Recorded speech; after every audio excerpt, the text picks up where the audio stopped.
नमस्कार दोस्तों, स्वागत है आप सभी का हमारे YouTube चैनल आर के योजना पर। पेंशन से जुड़ा हुआ लेटेस्ट न्यूज़, ताज़ा अपडेट एक बार फिर से आप सभी दिव्यांग, विधवा, वृद्धावस्था और कुष्ठावस्था पेंशन धारकों के लिए लेकर हाजिर हो चुके हैं। यदि आप भी इन सभी पेंशन में से किसी भी एक पेंशन का लाभ ले रहे हैं, आपकी पेंशन बनी हुई है, आज की यह जानकारी आपके लिए बहुत ही ज़्यादा महत्वपूर्ण होने वाली है। 1 नवंबर 2022 से इन लोगों की हो जाएगी पेंशन हमेशा के लिए बंद, डीएक्टिवेट। ये हैं दो बड़े कारण। आज इस वीडियो के माध्यम से आप जानने वाले हैं कौन से वे दो बड़े कारण हैं जिनकी वजह से आपकी पेंशन रद्द हो सकती है, हमेशा के लिए बंद हो सकती है। वीडियो की शुरुआत करने से पहले हमारा आपसे निवेदन है, यदि आप हमारे चैनल पर पहली बार आएँ तो चैनल को सब्सक्राइब कर लीजिएगा। साथ ही दोस्तों बेल आइकन के बटन को प्रेस करना ना भूलें, ताकि जो हमारी वीडियो का नोटिफिकेशन है वह सबसे पहले आपको प्राप्त हो और आप सबसे पहले ही उसका लाभ उठा सके। चलिए दोस्तों, वीडियो की शुरुआत कर लेते हैं। हम बात कर रहे हैं पेंशन योजना के बारे में। जी हाँ दोस्तों, पेंशन पहला आता है आपका राज्य सरकार, उसके बाद आती है प्रधानमंत्री नरेंद्र मोदी की सेंट्रल गवर्नमेंट यानी कि केंद्र सरकार। ये आपकी सेंट्रल गवर्नमेंट है। जी हाँ दोस्तों, सेंट्रल गवर्नमेंट दोनों को मिलाकर ही आपके बैंक खाते तक किसी भी राज्य में के आप पेंशन धारक हो सकते हैं। किसी भी राज्य के ज़िले के यदि आप पेंशन धारक होते हैं तो दोनों सरकार के मिलाकर ही आपके बैंक खाते तक पेंशन राशि पहुंचाई जाती है। यह डिपेंड करता है कि आप किस राज्य में रह रहे हैं और कितनी पेंशन आपको दी जा रही है। मान लीजिए यदि आप उत्तर प्रदेश के हैं तो 3,000 रुपये जो पेंशन राशि है, इसमें दोनों राज्यों दोनों का सरकारों का अंशदान होता है। आपके बैंक खाता की पेंशन राशि पहुंचाई जाती है, चाहे आप हरियाणा, पंजाब, गुजरात, महाराष्ट्र, कर्नाटका, उत्तर प्रदेश, हिमाचल प्रदेश, उत्तराखंड, सभी का ये ही प्रोसेस है। अब दोस्तों, किसी राज्य में तो 3,000 रुपये हैं जैसे हमने आपको बताया, किसी राज्य में 1,500 रुपये हैं, 400 रुपये भी हैं, 500 रुपये पेंशन राशि भी है, 1,800 भी हैं, 850 रुपये से लगाकर 1,700 रुपये पेंशन राशि है, 1,800 भी है। जैसे हम बात करें दिल्ली हरियाणा की तो दोस्तों यहाँ पर 2,500 रुपये पेंशन राशि है और 2,800 रुपये भी पेंशन राशि है, 2,500 रुपये भी हैं। ये सभी पेंशन राशि अलग अलग राज्य में अलग अलग निर्धारित करके पेंशन धारकों के बैंक खाते में दिव्यांग, विधवा, वृद्धावस्था सभी के ये पेंशन राशि ट्रांसफ़र की जाती है। आप सभी में से ऐसे भी पेंशन धारक हो सकते हैं किसी की अभी तक 3 महीने की पेंशन राशि रुकी हुई है, किसी की 6 महीने की, तो किसी की यहाँ पर 5 महीने की। यानी कि किसी राज्य में तो 2 महीने के अंतराल पर पेंशन राशि दी जा रही है, किसी हर महीने पेंशन राशि दी जाती है, तो किसी के 3 महीने के अंतराल पर पेंशन राशि दी जाती है। ये दोस्तों अच्छे से आपको मालूम है कि आपकी जो पेंशन राशि है कितने दिनों से अभी तक आपके बैंक खाते में नहीं पहुंच पा रही है। तो दोस्तों ये भी आपके लिए जानना बहुत ही ज़्यादा जरूरी है कि आपकी पेंशन क्यों नहीं आ रही है। सबसे पहले आपको यहाँ पर ये समझिए जो हम यहाँ पर आपको समझाना चाह रहे हैं। मान लीजिए ये आपका एप्लीकेशन फॉर्म है। सबसे पहले दोस्तों यहाँ पर ये 4-5 ऑप्शन होते हैं, यहाँ पर इन सभी को पूरा करना होता है। जब आपकी पेंशन बनी होती है फर्स्ट टाइम तो ये सभी प्रोसेस होकर यहाँ से गुजरती है। उसके बाद यहाँ पर आता है आपका PFMS, ये सभी आपकी सही होनी चाहिए।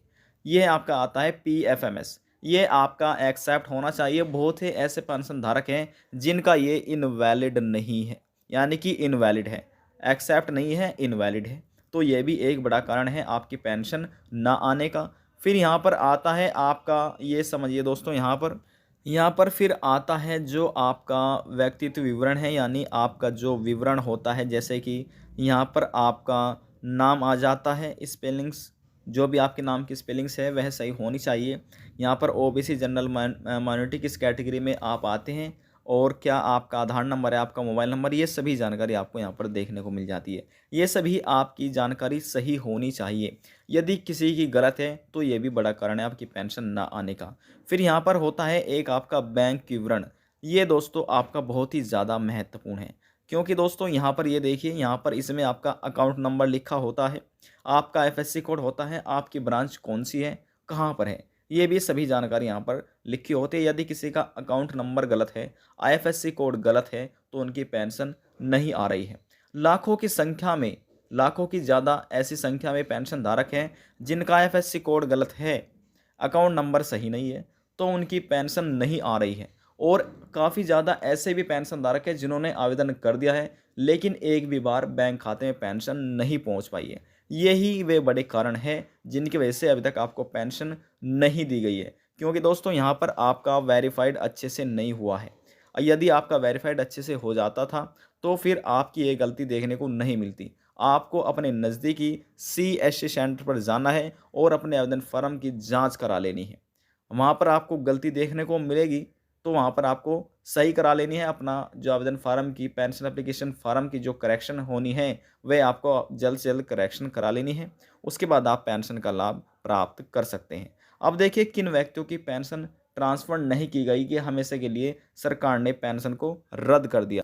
जो व्यक्ति पेंशन लेने के हकदार नहीं हैं, यानी कि अपात्र हैं, अपात्र पेंशन धारक हैं, उनकी पेंशन हमेशा के लिए रद्द कर दी गई है, डीएक्टिवेट कर दी गई है, बंद कर दी गई है।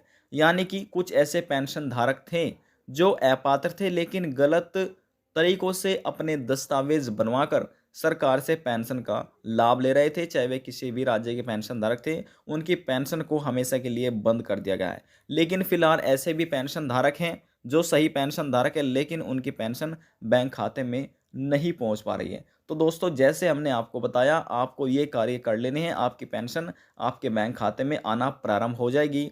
और यदि आप उत्तर प्रदेश राज्य के पेंशन धारक हैं, तो आपको बहुत ज़्यादा ध्यान देने की ज़्यादा ज़रूरत है। ये समझिए आपको कि सरकार ने उत्तर प्रदेश में ई-केवाईसी अनिवार्य किया हुआ है।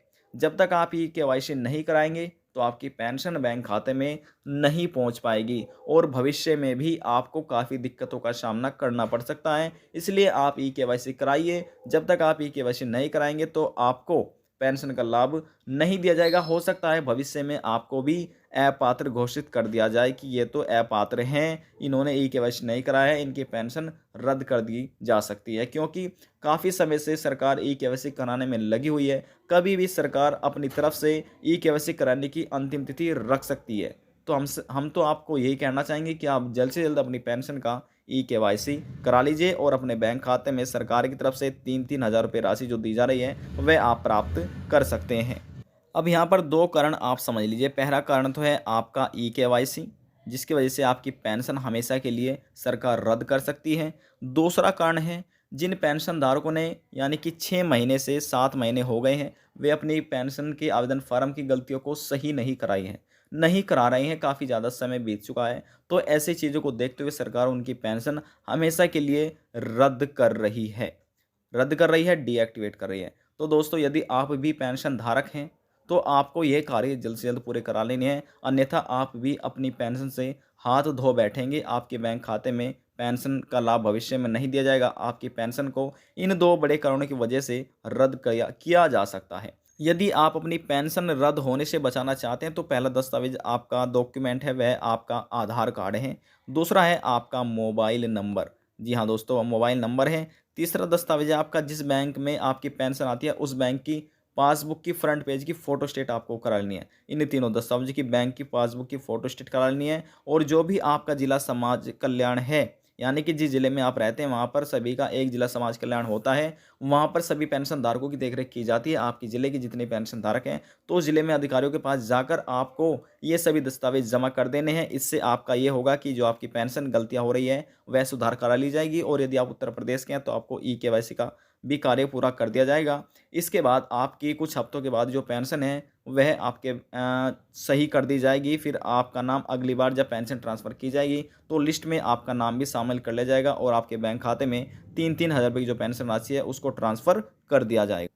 यदि जानकारी को लेकर मन में कोई सवाल है, कोई डाउट है, पूछना चाहते हैं, नीचे कमेंट बॉक्स में जाकर पूछ सकते हैं। सभी सवालों का जवाब आपको दे दिया जाएगा। लास्ट में निवेदन यही करेंगे, चैनल को सब्सक्राइब और साथ ही बेल आइकन के बटन को प्रेस करना ना भूलें। अब हम आपसे मिलते हैं नेक्स्ट वीडियो में एक और नई जानकारी के साथ। जाते जाते हम आपसे रिक्वेस्ट ये करेंगे कि यदि आपको हमारी दी हुई जानकारी पसंद आई तो वीडियो को जरूर लाइक कर दीजिएगा।